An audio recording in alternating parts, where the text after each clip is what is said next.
Welcome back to part 5 in the series of why you should do business with the government. This rule has to do with negotiating prices.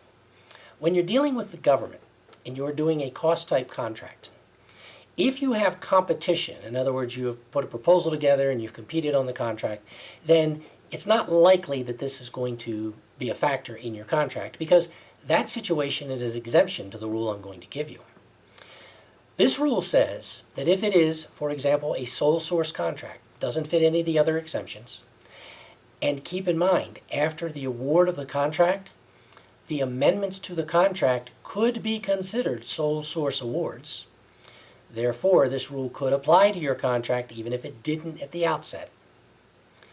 And what it requires you to do in negotiating with the government is to disclose to them all of your cost and pricing data.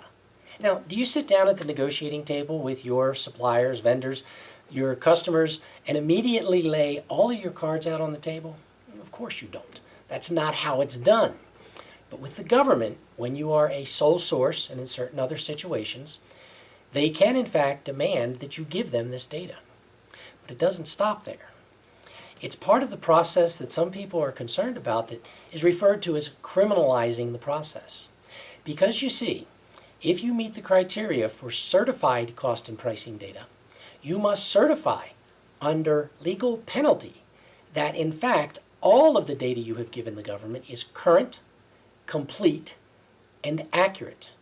And if for any reason your certification turns out to be false, the government has both civil and criminal remedies that they can implement.